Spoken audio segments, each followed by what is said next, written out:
Ini pohon kayu, ini plastik.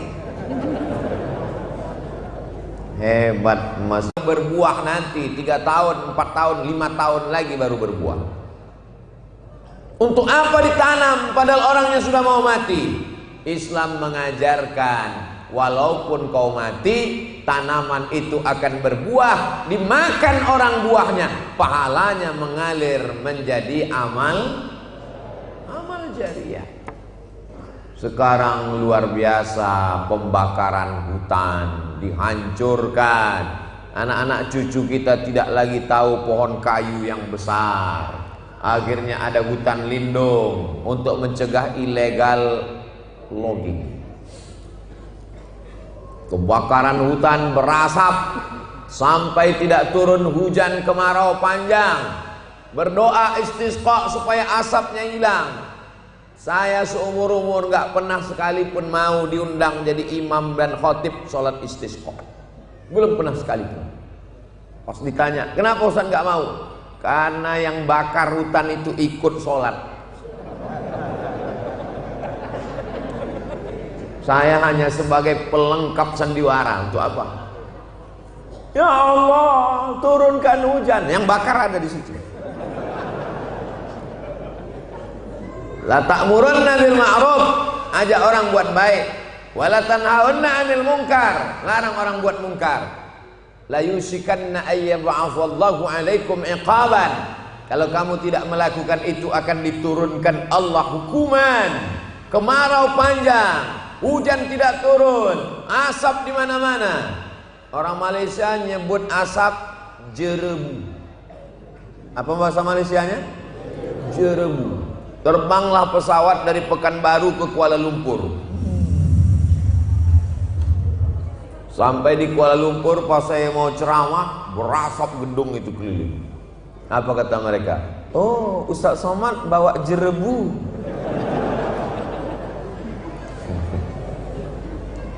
Seribu 1444 tahun yang lalu Nabi sudah mengajarkan. Makanya kata Allah dalam Al-Quran, innaka la wa innaka la ala khuluqin azim. Akhlaknya luar biasa kepada tanaman. Sekarang kepada apa lagi? Kepada air. Kalau mau ngasih contoh nggak usah jauh-jauh. Ustaz belajar dari mana? Dari Quran. Afala yanzuruna ilal ibili kaifa khuliqat wa ilas samai kaifa rufi'at wa ilal ardi kaifa sutihat. Lihatlah onta, lihatlah langit, lihatlah bumi. Bagaimana onta diciptakan, bagaimana langit dijadikan sebagai atap, bagaimana bumi dihamparkan. Melihat contoh yang dekat-dekat saja. Bagaimana akhlak kepada pohon kayu, bagaimana akhlak kepada air. La yabulanna ahadukum fil ma'id daim. Jangan buang air kecil ke air yang tidak mengalir. Pergi mau mancing, mau outbound, nampak air tergenang. Tiba-tiba keluar senapan angin. Enggak boleh kencing. Kenapa? Karena mungkin nanti akan ada orang yang berwudu mau mandi. Jadi bagaimana? Pergilah cari tempat tertutup, lalu kemudian buang air kecil yang tidak merusak alam semesta. Kalau membuang limbah pribadi tidak boleh, apalagi membuang limbah pabrik. Karena ustadz-ustadz ini tajamnya ke bawah. Jangan buang sampah sembarangan. Kalau pabrik perusahaan, enggak apa. Karena dia ceramah di situ. Kalau saya gas aja. Makanya sering sekali saya diundang ceramah walau awwalu wal akhir. Itu yang pertama dan terakhir. Boleh jadi yang ngundang itu kena pecat, non job. Jangan undang lagi sama, panas telinga kita. Cari yang lucu-lucu aja. Air. Makanya ada namanya fiqhul bi'ah, fikih lingkungan. Datanglah beberapa orang bertanya kepada Haji Abdul Malik Karim Amrullah. yang terkenal dengan nama Buya Hamka. Buya Hamka tolong susunkan fikih bi'ah, fikih lingkungan, fikih sholat, ada fikih zakat, ada fikih haji, ada fikih umroh. Paling banyak Ustaz Somad akan berangkat umroh bulan Februari 2023. Mudah-mudahan kita bisa sama ke Makkah nanti. Ongkos tanggung masing-masing. Kata Buya Hamka, apakah sah sholat orang kalau tidak pakai air? Sah, tayamum bisa. Tapi dalam keadaan normal, maka orang mesti mandi pakai. Kok pakai debu? Emang ayam? Mandi pakai air, berwudu pakai air. Orang yang masuk Islam mandi pakai air. Orang yang habis junub, mohon maaf, mandi pakai air. Yang habis wiladah melahirkan anak, mandi pakai air. Wudunya pakai air. Ada orang kumur-kumur pakai tepung. Salat wajib. Ma la yatimul wajib illa bihi fahuwa wajib. Salat tidak sah kalau tidak ada wudu. Wudu tidak sah kalau tidak ada air, kecuali darurat tayamum. Maka menjaga air hukumnya wajib. Air dijaga. Seandainya Nabi Muhammad itu dari India, lahirnya di tepi sungai Gangga, ibadahnya banyak pakai air, mandi hari Jumat air, mandi junub air, mandi masuk Islam air, mandi habis sembuh dari gila air, mandi ketika wiladah air, mandi setelah haid air, mandi setelah melahirkan anak air. Seandainya ibadahnya air karena dia lahir di tepi sungai Nil, logis, masuk akal. Tapi dia lahir di tempat yang tidak ada air, Makkah, Madinah. Dia bukan lahir di Jeddah. Di Jeddah dia pinggir laut. Dia di Makkah, habis Makkah ke Madinah. Itu menunjukkan bahwa ibadahnya itu bukan datang dari diri Muhammad sallallahu alaihi wasallam, tapi itu datang dari mana? Wa ma yantiqu 'anil hawa in huwa illa wahyun yuha. Siap menjaga tanaman? Siap jaga air? Tanaman hidup karena ada air. Kita hidup karena ada kamu.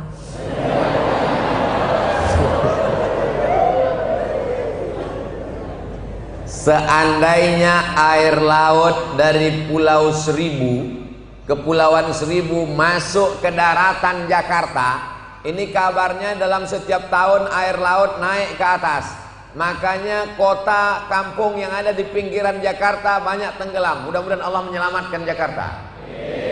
Lalu kemudian air laut itu naik ke darat, lalu seluruh air yang ada di darat ini jadi asin. Apakah kita masih bisa hidup? Kita bisa hidup 3 hari, guys. Andai asin semua air-air ini, kita masih bisa hidup 3 hari. Tapi Allah Maha Kaya. Ini air laut, ini air sungai. Air laut tidak merusak air sungai. Disebutkan dalam surat Ar-Rahman, bainahuma barzakhul la yabghiyan. Antara air laut dan air sungai ada pemisah sehingga mereka tidak menyatu. Fabi ayyi ala'i rabbikuma tukadziban. Apakah masih kau dustakan nikmat Allah Subhanahu wa ta'ala? Ini semua jamaah ini masih minum air kan? Soalnya kabarnya ada jamaah yang udah nggak minum air lagi. 3 orang. Yang pertama Transformer, yang kedua Robocop, yang ketiga Iron Man. Dan 3-tiganya nggak ikut pengajian. Koslet. Selagi dia masih manusia, disobek kulitnya keluar darah, berarti dia minum air. Maka untuk melanjutkan keberlangsungan manusia, kita mesti menjaga air. Yang paling banyak di dalam badan manusia ini darah, dan darah itu adalah air. Makanya nggak boleh banyak makan minyak, nanti darahnya kental. Nggak boleh banyak minum gula, nanti darahnya kental. Kalau darahnya kental, jantungnya berat untuk menyemburkan darah naik ke otak. Jantung menyemprotkan darah naik ke otak, mendaki oksigen naik ke otak, berat. Kenapa darah jadi beku? Karena ada gula, karena ada minyak. Itulah mengapa Ustadz Somad dikasih air putih.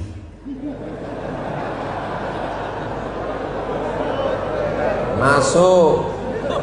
Saya bukan model ustadz yang suka nyindir-nyindir. Saya menjelaskan, ustadz jangan dikasih teh manis, karena lehernya panas habis ceramah, menggelegar pita suaranya. Kalau sayang sama ustadz, kasih air putih, karena kalau dikasih air panas ada gulanya, nanti lehernya, pita suaranya rusak. Umur 50, 60, apa kabar? Sudah ngopi belum? Ini masjid raya, masjid Jami Bintaro ini termasuk masjid yang sayang sama ustadz, dikasih ustadz air putih. Betul? Jadi ustadz tulus nih ngomong begini. Iya, bukan nyindir karena nggak dikasih teh. Saya sudah dikasih soto sama teh di atas tadi, lengkap dengan cendolnya. Dapatkan hanya di Masjid Jami Bintaro. Hubungi nomor kontak berikut ini.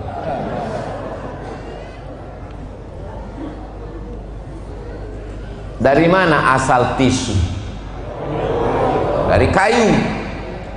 Kayu itu dihancurkan dengan alat mesin. Jadi bukan digiling seperti buat sambal terasi. Ada alatnya untuk menggiling kayu itu sehingga hancur menjadi bubur.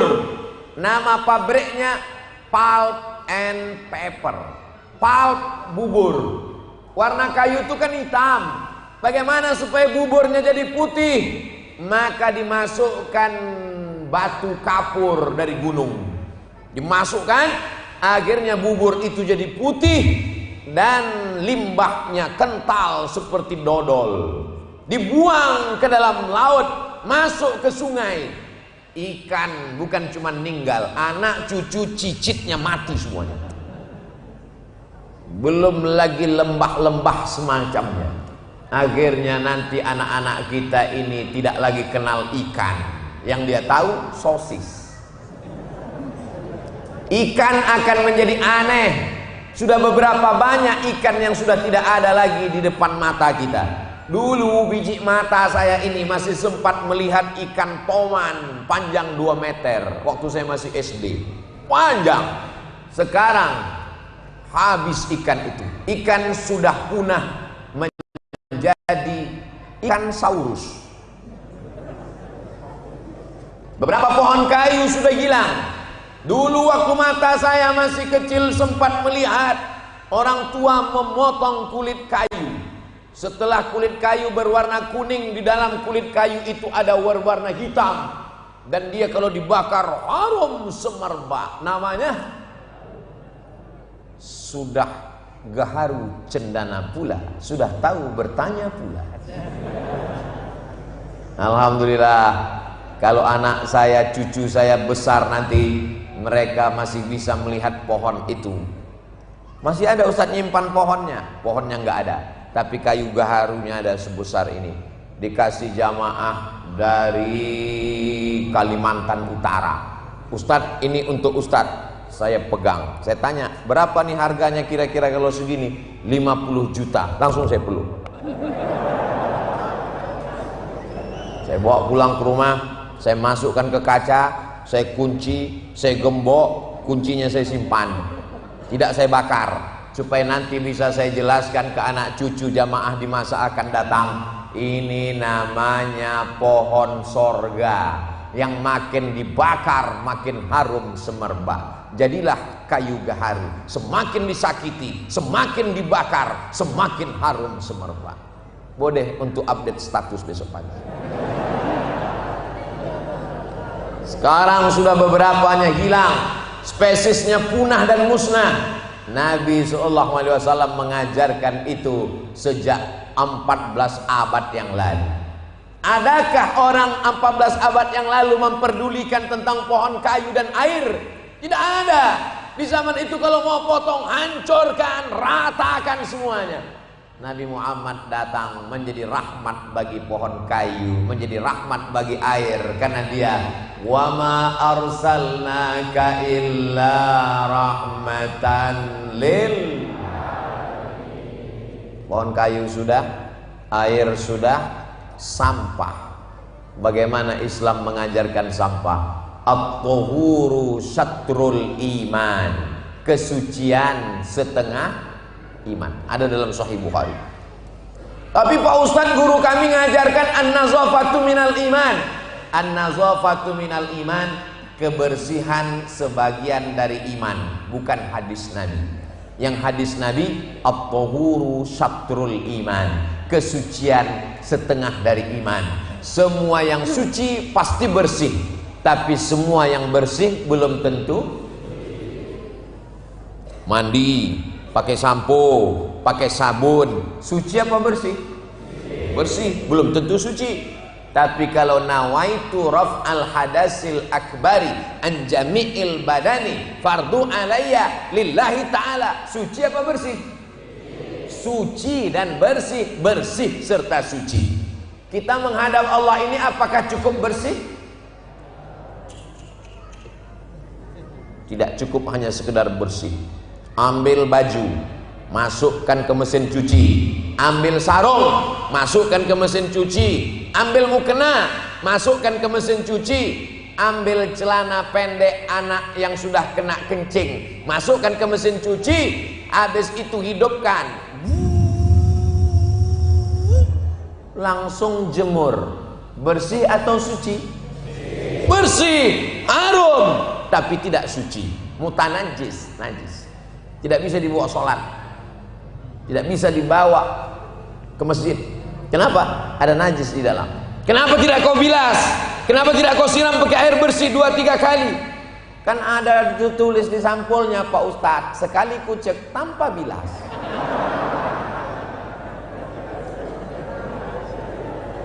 Islam mengajarkan kita bukan sekedar bersih tapi makanya selesai wudhu kita tidak minta bersih tapi minta suci. Allahumma ja'alni minat tawwabin waj'alni min ibadikas. 3. Kenapa orang jadi soleh? Karena dia mutatahhirin, suci. Tapi sebelum suci dia mesti bertaubat kepada Allah. Kalau sudah bertaubat, maka dia mesti bersuci. Setelah bersuci, barulah insya Allah dia menjadi hamba Allah yang soleh, bukan soman. Masjid Jami ini bagus sekali, cantik, luar biasa. Betul? Ada saya di situ. Hebat.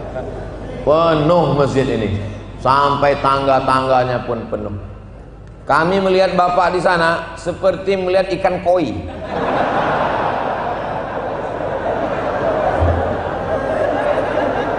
Allah. Suara saya jelas.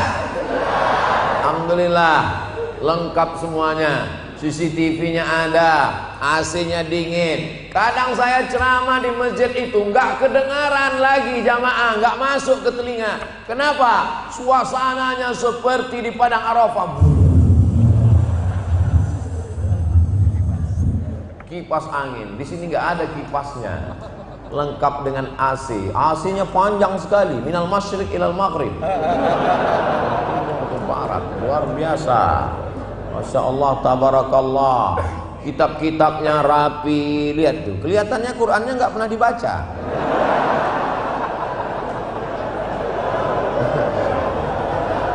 Ustadz Somad ini suuzonnya.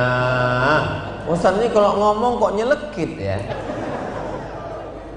Itu Ustadz Quran dibaca anak-anak dari maghrib ke isya di sini nggak pernah kosong, ngaji tiap malam, betul? Kok tahu? Itu dirapikan karena kita mau pengajian. Dan anehnya masjid ini nggak ada kaligrafinya, nggak ada tulisan. Menurut mazhab Maliki, Menulis kaligrafi di dinding masjid itu hukumnya makruh. Kenapa makruh? Karena orang mazhab Maliki kalau sholat matanya enggak ngelihat tempat sujud, matanya ngelihat ke dinding. Sesuai dengan ayat, fawalli wajhaka syatral, hadapkanlah wajahmu ke arah Masjidil Haram. Jadi kalau ada tulisan matanya ngadap ke sana, pikirannya bertanya, siapa yang nulis ya?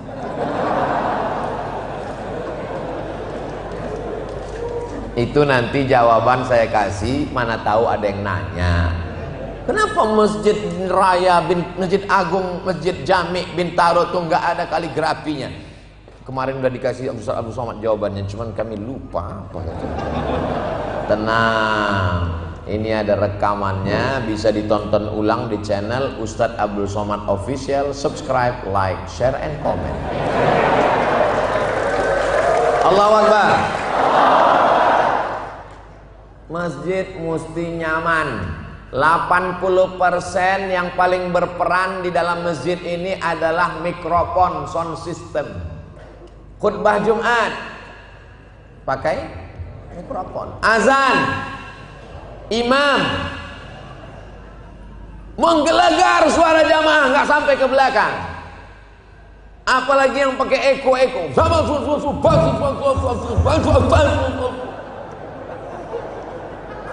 Apa gitu.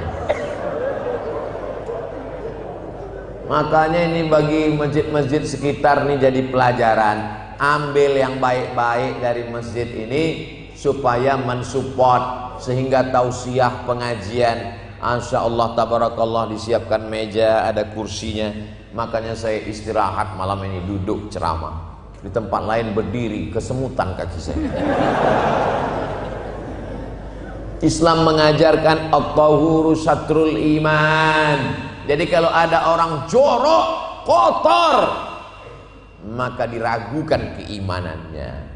Makanya sehari semalam berapa kali orang Islam diajarkan Nabi Muhammad SAW, laula an asyqa ala ummati, kalau tidak memberatkan bagi umatku, la amartuhum bisiwak, kusuruh mereka bersiwak, gosok gigi inda kulli shalah. Makanya kadang habaib tuh kalau saya perhatikan, kalau jadi imam, luruskan shaf, sunnah Rasulullah SAW, supaya jangan sampai waktu sholat nyangkut daging ayam.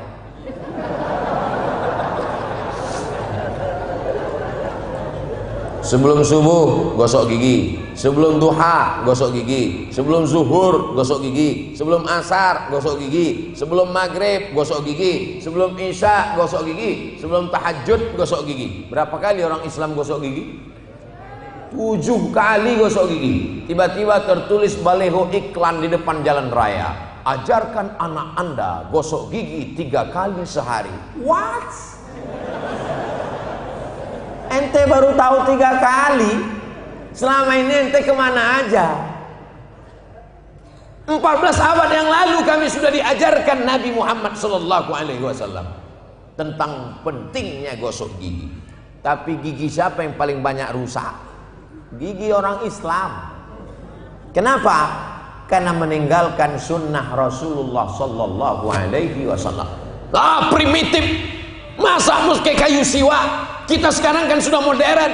Kita pakai pasta, kita pakai apa itu? Pakai brush. Kenapa mesti pakai siwak? Siwak itu setelah diteliti mengandung 100 unsur, menghilangkan ulat gigi, menghilangkan bau mulut, menghilangkan sariawan, menghilangkan macam-macam. Bukan sembarangan. Tapi Pak Ustadz, kita kan mau sejalan dengan modern. Alhamdulillah, sekarang sudah ada pasta gabungan antara siwak dan sirih, kombinasi antara sunnah Nabi Muhammad SAW dengan kemajuan zaman. Jadi jangan nanti ketika ada di kamar mandi, toilet orang itu siwak dicampur pakai daun sirih, pasta, bid'ah. Jamaah yang dimuliakan Allah Subhanahu wa taala, Allah jadikan Islam ini Dzalikal kitabu la raiba fihi hudan. Petunjuk. Ada orang masuk Islam bukan karena ngelihat sholat, bukan karena puasa. Masuk Islam karena sampah. Sampah apa? Gimana ceritanya Bapak masuk Islam, Pak? Saya masuk Islam karena tertarik ngelihat orang Islam di rumah nggak pakai sendal. Siapa itu? Almarhum Bapak Pendeta Ihsan Mokoginta. Masuk Islam karena tertarik ngelihat orang Islam lantainya bersih, nggak pakai sendal sepatu di rumah. Begitulah orang tertarik. Bukan karena di bawahnya golok panjang masuk Islam. Kalau nggak masuk Islam, kupancung kepala kau nanti. Orang tertarik masuk Islam itu karena kelembutan, karena kebaikan dakwah. Makanya ceramah itu jangan keras-keras. Yang keras ini kan Ustaz. Ceramah Ustaz Somad itu bukan keras, suaranya tegas, hatinya lembut, Beb. Iya kan? Ini ada orang mau masuk Islam, dia parkir mobil di depan masjid, pintu kaca mobilnya dibuka dikit, dia mau dengar isi khutbah itu apa. Khotibnya keras-keras. Siapa saja yang masuk Islam, maka kita khitan, kita potong. Jadi dia masuk Islam. Coba kalau dia nonton ceramah Ustaz Abdul Somad tentang khitan. Saudaraku dimanapun berada, sudah ada namanya sunatron. Sunat pagi sore bisa akad nikah. Anak saya di khitan pakai program namanya sunatron. Enggak dijahit, dilem pakai lem Alteco.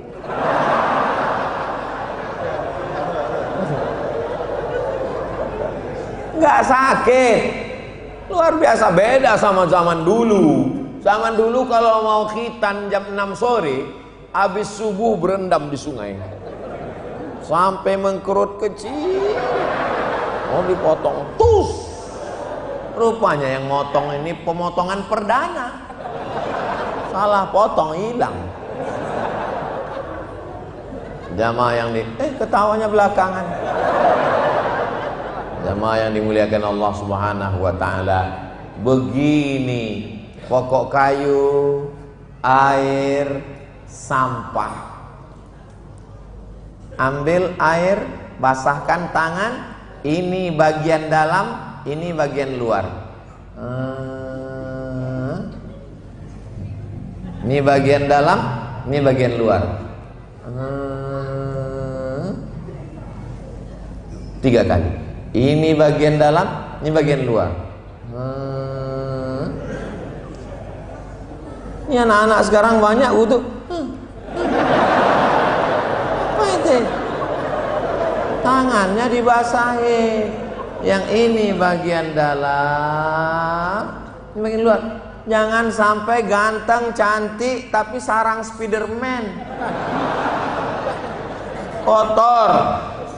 Islam ini agama yang bersih. Agama Islam ini agama yang kotor. Makan pakai tangan. Kalau kita diejek orang makan pakai tangan, nggak usah marah. Saya pernah duduk di samping orang, luar biasa hikmahnya. Beliau, ada satu anak muda ini ngejek. Bapak kok makan pakai tangan, ketinggalan zaman. Saya pakai sendok. Dia jawabnya lembut aja. Tangan ini sejak zaman dulu yang makai cuma saya.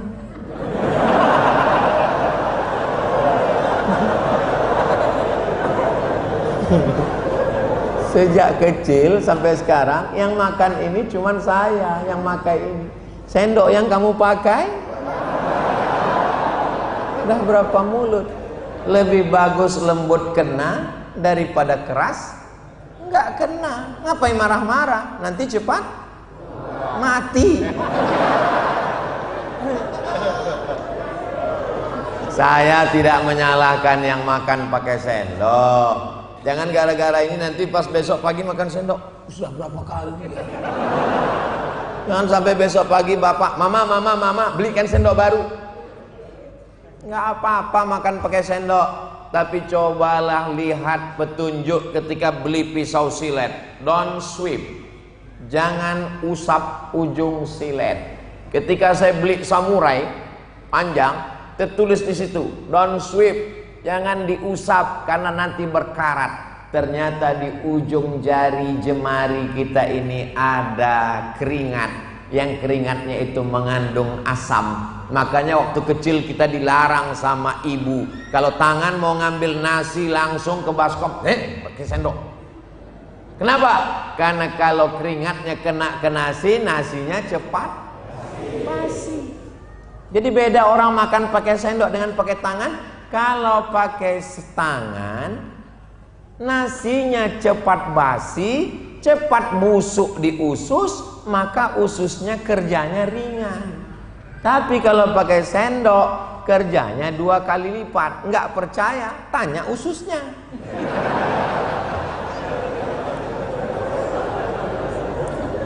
Ini bukan cerita masalah halal haram. Ini masalah mukjizat ilmiah yang ada dalam sunnah Rasulullah Sallallahu Alaihi. Tapi jangan gara-gara makan pakai tangan sunnah lalu pakai sendok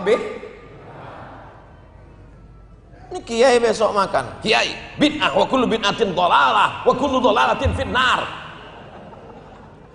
Ya nggak apa-apa pakai sendok. Ini untuk membela diri saya juga. Saya tadi makan pakai sendok.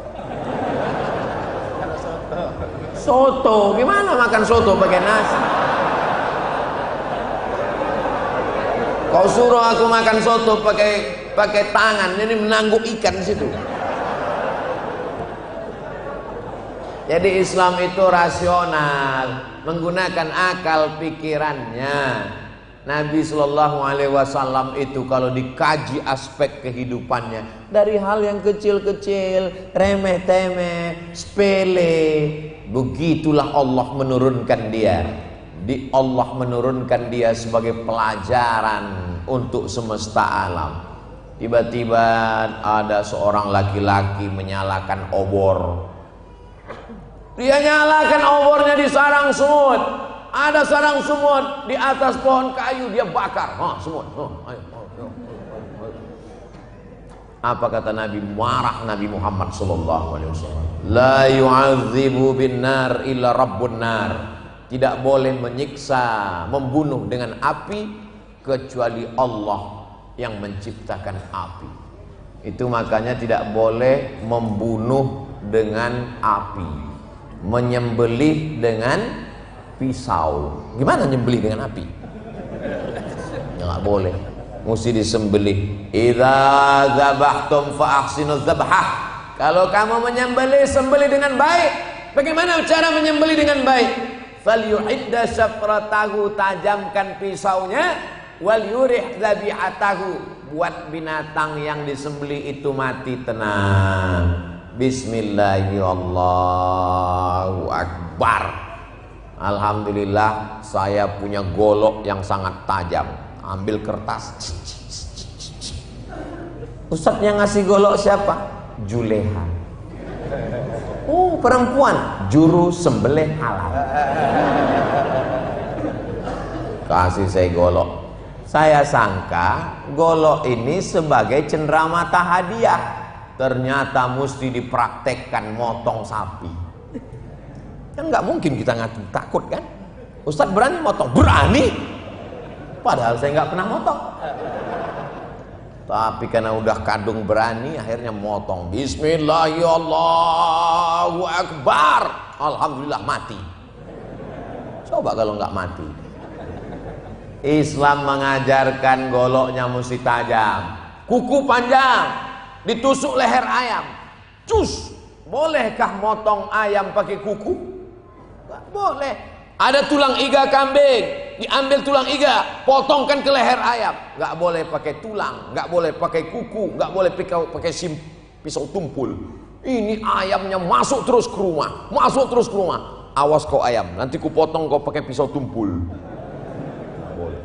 Mesti diasah dulu tajam, matinya mati tenang. Makanya dulu beberapa tahun yang lalu pernah dipermasalahkan S-T-U-N-N-I-N-G, stunning, bacanya stunning.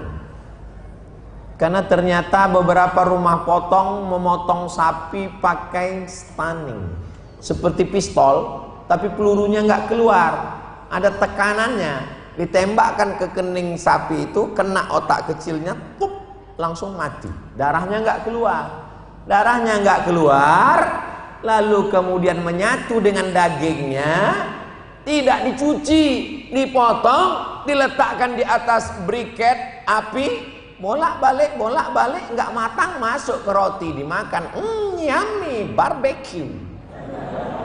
Langsung kena penyakit namanya medco, med gila, ko sapi, sapi gila.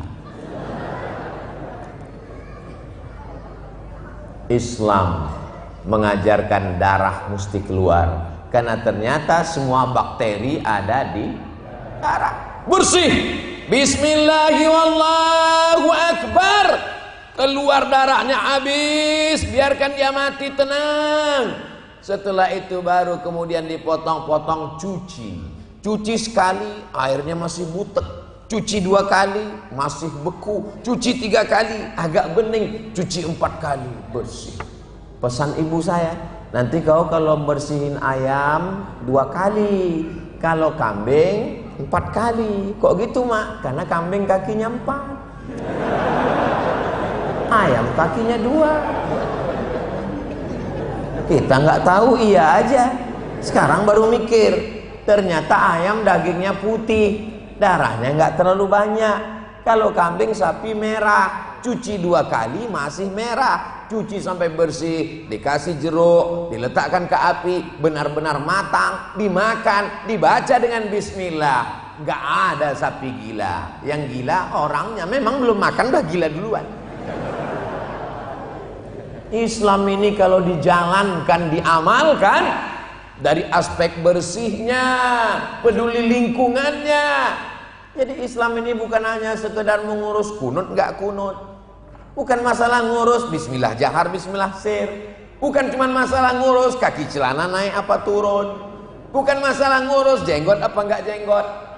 Islam ini sampaikanlah yang menunjukkan mukjizat dan kebaikan akhlakul karimah Nabi Muhammad sallallahu alaihi. Jangan sampai orang nanti jadi ateis gara-gara kajian-kajian khilafiyah. Di kantor dia sudah sibuk otaknya memikirkan atasannya, di rumah dia sudah sibuk otaknya memikirkan permintaan istrinya. Ini baik-baik semuanya. Dulu memang di sini pernah ada nggak baik, tapi udah meninggal. Di jalan dia memikirkan lagi kena razia. Dia di masjid mau cari ketenangan, tiba-tiba di masjid dia disibukkan lagi dengan khilafiyah. Akhirnya orang bisa jadi ateis. Kalaupun dia tidak jadi ateis, dia akan jadi agnostik. Apa sih beda ateis dengan agnostik? Ateis nggak ada Tuhan sama sekali. A, tidak. T, Tuhan. Is, keyakinan. Ateism, keyakinan yang meyakini nggak ada Tuhan. Sedangkan agnostik, dia percaya Tuhan tapi dia tak percaya agama.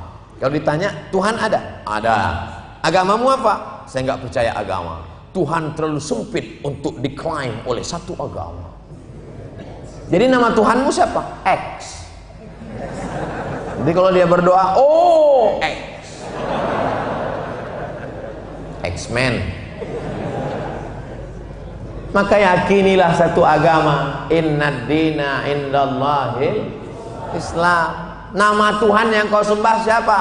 Ya Rahman, Ya Rahim, Ya Malik, Ya Qudus, Ya Salam, Ya Mu'min, Ya Muhaimin, Ya Aziz. Cara menyembahnya bagaimana? Sallu kama ra'aitumuni usalli. Salatlah kamu sebagaimana melihat aku. Idza qumtum ila salati faghsilu wujuhakum. Basuh wajah. Saat membasuh wajah, keluarlah dosa-dosa dari kelopak mata, keluarlah dosa-dosa dari mulut saat kumur-kumur, keluarlah dosa dari hidung saat air istinthar. Wa aydiyakum ilal marafiq. Saat air disiramkan ke tangan sampai ke siku, keluarlah dosa-dosa tangan. Wamsahu biru'usikum, usaplah kepala sampai telinga, keluarlah dosa-dosa otak, isi pikiran kotor, jahat, dengki, busuk hati, hasad, dendam, kesuman. Setelah disiramkan ke kaki, wa arjulakum ilal ka'bain, bersihlah dosa-dosa kaki. Seandainya Allah mau tunjukkan, kelopak matamu melihat dosamu mengalir dengan aliran air wudhu, maka selesai wudhu itu dia minta suci zahir dan batin. Dia ulangi syahadatnya, asyhadu an la ilaha illallah wahdahu la syarikalah wa asyhadu anna sayyidana Muhammadan abduhu wa rasuluh. Allahumma ja'alni minat tawwabin wa ja'alni minal mutatahhirin wa ja'alni min ibadikal. Sekarang banyak orang yang wudhu tidak merenungkan apa yang ada dalam wudhu. Wudhu sambil nggak ada perenungan, nggak ada hikmah, nggak ada mikir sama sekali. Itu kan sambil nelpon lagi. Iya sebentar.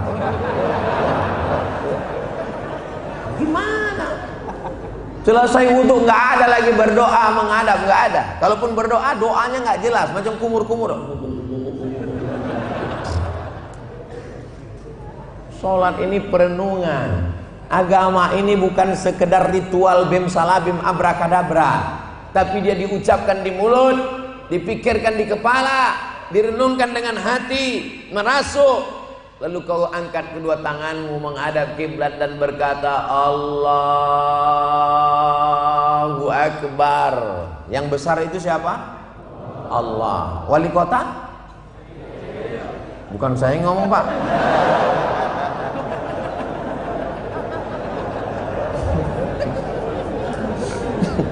Jamaah ini kadang menyesatkan ustadz, Pak. 7 golongan yang mendapatkan naungan nanti di padang mahsyar. Di padang mahsyar itu nggak ada atap, nggak ada tenda. Tukang tenda pun mati nggak bawa tenda. Wa takunul jibalu kal ainil manfush. Gunung Semeru sekarang yang sedang dia baru bersin itu. Waduh, manusia pernah panik. Bayangkan hari kiamat itu bukan bersin Gunung Semeru, seperti bulu kambing dihembus angin. Gunung Kidul, Gunung Merapi, Gunung Kelut, Gunung Semeru seperti bulu kambing dihembus angin. Bagaimana kita? Jadi kalau ada pejabat, orang kaya, tetangga, jamaah yang angkuh, yang sombong, sampaikan ke dia, wa takunul jibalu.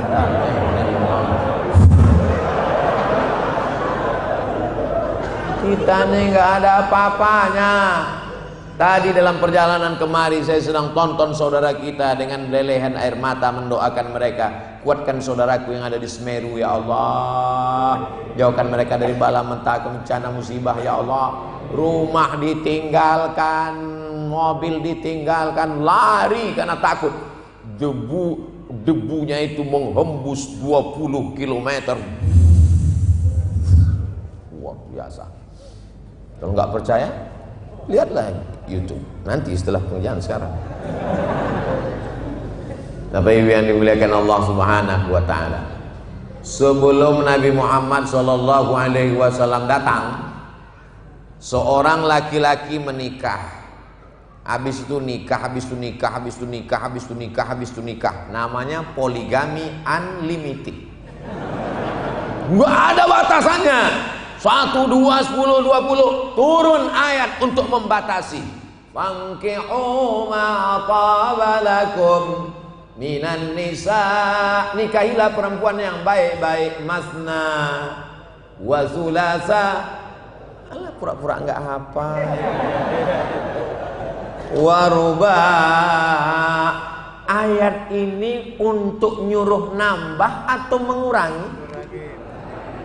Jelas, Bu? Jadi yang banyak-banyak tadi dikurangi, cuman tinggal 4. Dulu sebelum Islam datang banyak sekali. Dan ketika seorang laki-laki menikah, lahir anak pertama laki-laki, setelah itu dia nikah. Yang terakhir bunga desa. Suami umur 71, istri 17. Akhirnya karena nggak kuat mati. Ketahuan. Meninggal si bapak, tinggal istrinya terakhir yang muda. Maka anak pertama boleh mewarisi istrinya. Hukum jahiliyah. Makanya mereka disebut dengan jahil. Maka dalam Islam seorang anak tidak boleh menikahi istri bapaknya karena itu adalah ibunya. Sampai mati namanya mahram mu'abbad. Ibu tirimu itu adalah istri bapakmu dan itu sama seperti ibumu, mu'abbad sampai hari kiamat. Hukum Islam. Dan tidak boleh istri ini diwarisi karena dia bukan harta, tapi istri mendapat warisan. Siapa yang mengangkat harkat martabat perempuan? Sayyidina wa maulana Muhammad sallallahu alaihi wasallam. Kalau tidak ada Nabi Muhammad, ibu-ibu masih jadi barang warisan. Maka ibu mesti banyak berselawat kepada Nabi Muhammad SAW. Sallallahu ala Muhammad, sallallahu alaihi wasallam, sallallahu ala Muhammad, sallallahu alaihi wasallam. Ya Nabi salam alaika, ya Rasul salam alaika, ya Habibi salam alaika, salawatullah.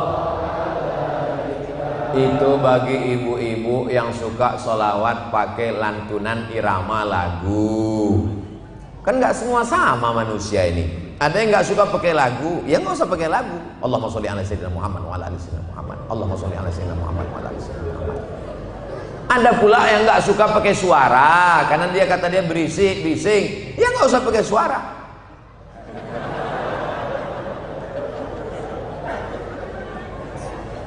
Bersolawat nggak pakai suara boleh.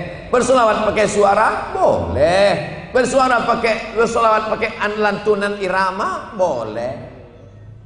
Salatullah salamullah ala toha rasulillah. Salatullah salamullah ala yasin habibillah. Ala yasin habibillah. Tawassalna bismillah wa biladi rasulillah wa kulli mujahidin lillah bi ahlil badri ya Allah, bi ahlil badri ya Allah. Itu bukan irama Mesir, itu bukan irama Yaman, itu bukan irama Sudan, itu bukan irama Maroko. Saya nggak pernah dengar irama itu sekalipun di Arab. Salatullah, ternyata itu irama Jawa. Ler iler, ler iler, nasumi ler tak ijo, royo royo, manten anyar. Aku nih manten anyar ya ingat. Jadi kita bisa saja berkreasi selama tidak merusak maknanya. Tapi kalau sampai merusak, memaksakan lagu untuk memperkosa ayat, iyyaka na'budu. Apa ini? Jahil. Qori-qori kita pun tidak membenarkan demikian. Tapi suara yang bagus itu disukai oleh Nabi Muhammad SAW. Laisa minna man lam yataghanna bil Quran. Siapa yang tidak melantunkan ayat Al-Quran, maka dia bukan umat Nabi Muhammad SAW. Bismillahirrahmanirrahim. Alhamdulillahi rabbil alamin. Suara saya nggak bagus, mikrofonnya mantap. Mikrofon sound system ini 3 jenis. Ada jenis yang pertama, siapapun imamnya, seenak apapun suaranya, tetap keluar serak. Saya pernah kena gitu. Ada model yang kedua, sekuat apapun kita bersuara, dia tetap nggak keluar. Coba, dia nggak keluar. Jadi bagi ustadz yang ceramah, bagi khotib yang khutbah, bagi imam yang baca ayat, bagi muazin yang azan, maka ini amat sangat berpengaruh. Masya Allah, tabarakallah. Suara Nabi Muhammad SAW disambung oleh sahabat. Suara sahabat disambung oleh sahabat. Allahu Akbar, Allahu Akbar. Disambung nih, Allahu Akbar. Disambung nih, Allahu Akbar. Yang menyambung suara itu namanya muballigh. Muballigh artinya penyambung suara. Sampai di Jakarta, muballigh penceramah. Muballigh itu yang nyambung suara, sambung menyambung ke belakang. Akhirnya masuk mikrofon ke Masjidil Haram, maka mubalighnya sekarang tinggal 1. Itu yang di belakang imam di Masjidil Haram. Sami Allahu liman hamidah. Rabbana walakal hamd. 1 orang tinggal. Yang lain mana? Ya ninggal. Salatu alal mayyiti yarhamkumullah. Selesai sholat, jamaah semuanya nanya, jenazahnya laki-laki apa perempuan? Saya bingung Pak Ustadz, kalau sholat jenazah ini niatnya apa? Kalau nggak bisa bahasa Arab, saya sholat jenazah ngikut niatnya imam. Nanti kalau ditanya laki-laki apa perempuan, gabung laki-laki dan perempuan. Ada juga bayi dan anak kecil. Nah nggak jadilah kalau gitu, belanja aja langsung. Islam ini mendatangkan kebaikan. Nabi SAW megang Sayyidina Al-Hasan dan Sayyidina Al-Husain. Diciumnya Sayyidina Al-Hasan. Sayyidina Al-Hasan anak Fatimah. Diciumnya Sayyidina Al-Husain anak Sayyidina Ali. Menikah dengan Sayyidatuna Fatimah. Yang pertama Sayyidina Al-Hasan, yang kedua Sayyidina Al-Husain. Ada seorang Arab Badui namanya Habis bin Aqra. Dia lihat Nabi memeluk cucunya. Apa kata dia? Anakku 10 laki-laki, 1 pun gak ada yang pernah kucium. Ternyata orang Arab Badui itu keras sekali. Di tempat kita preman bertato, kumis melintang, kalau udah pulang anak nang-ning nang-ning. Orang Arab Badui 10 anaknya, 1 pun gak ada yang diciumnya. Apa kata Nabi Muhammad SAW? Man la yarham la yurham. Man la yarham la yurham. Siapa yang tidak mengasihi anak kecil, maka Allah tidak mengasihinya. Itulah kenapa kalau anak-anak kecil itu lewat, Ustaz Somad, Ustaz Somad, saya salami semua. Ustaz Somad, anak-anak kecil semua. Datang anak gadis, Ustaz.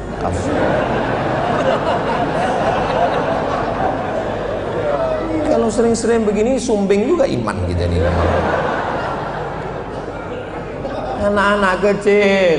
Tadi saya mulai tausiah jam 9 kurang 20. Sekarang sudah jam 10 kurang 20. Sudah 1 jam 60 menit saya udah ngomong. Ini sudah di luar kode etik karena ini 300 ml.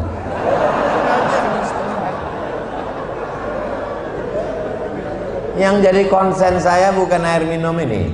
Yang jadi konsen saya, anak kecil masih tetap fokus mendengar Ustadz ceramah padahal sudah 1 jam. Itu anak-anak kecil itu, anak kecil. Di tempat lain kalau saya ceramah, anak kecil manjat-manjat tiang, lompat sini, ditariknya peci bapaknya, pulang.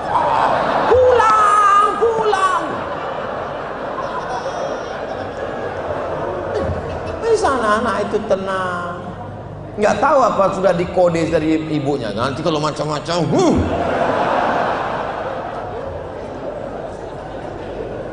Anak-anak inilah anak-anak yang soleh-soleh ini, pemimpin masa depan. Inilah yang akan menjadi wali kota Tangsel di masa akan datang. Setelah bapak, bukan. Insyaallah tabarakallah. Kalau anak-anak ini dibiasakan ke masjid, dibiasakan sholat, nanti kalau dia jadi wali kota, pasti dia memperhatikan masjid. Kalau ada undangan acara, pasti dia datang ke masjid. Banyak pejabat-pejabat sekarang nggak mau ke masjid. Kenapa? Dia trauma. Beberapa pejabat sebelumnya asal ke masjid meninggal. Asal ke masjid meninggal. Apalagi banyak pengurus masjid ini tidak familiar dengan jamaah. Di depan pintu dibuat kotak sedekah besar-besar. Udah tahu jamaah ini sakit jantung. Setiap melihat kotak sedekah,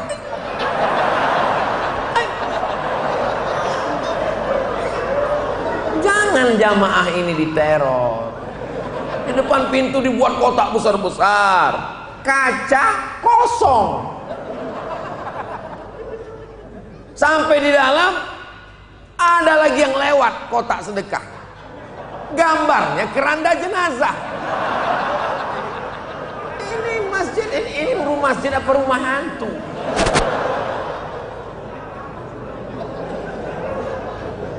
Nggak lama sesudah itu datang pengurus bawa keranjang sampah. Ya, sedekah, sedekah, sedekah, sedekah. Keluar dari pintu sebelah keranda jenazah. Islam itu masjid ini lengkap. Di tempat lain kadang fotografernya asal ngambil-ngambil aja. Kita sedang mangap, ini masjid jami ini, masya Allah. Jadi masjid mesti ada tim media dari anak-anak muda. Mereka yang mengelola. Ada Instagramnya, ada YouTube-nya, ada channel YouTube masjid kita. Apa namanya? Hah? MJBJ TV. MJBJ. Payah itu ngapalnya. Cari nama yang mudah-mudah.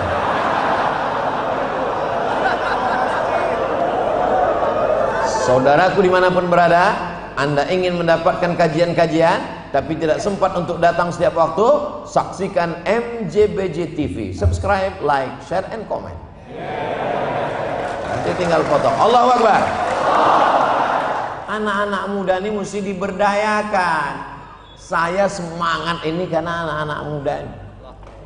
Ada anak kecil, ada anak muda, mereka mengelola, ada laptopnya, ada kameranya hidup kan? Kadang di beberapa daerah kita selesai acara, mohon maaf dek, bisa minta rekamannya mau diupload. Mohon maaf Pak Ustadz, tadi kameranya nggak hidup.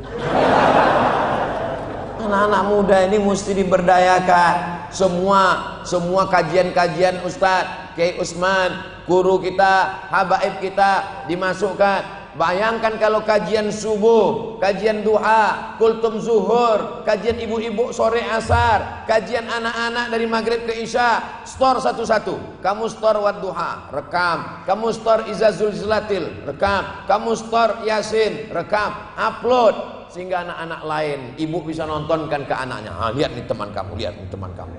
Kamu kok nggak pandai? Iya ma, dia bisa gitu karena mamanya ngaji, nggak seperti mama.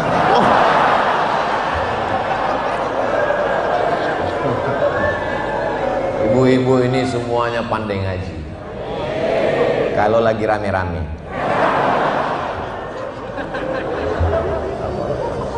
Bapak Ibu yang dimuliakan Allah Subhanahu wa taala, sebagaimana kita berbahagia di dalam masjid ini, begini pula lah nanti kita bahagia di surga jannah.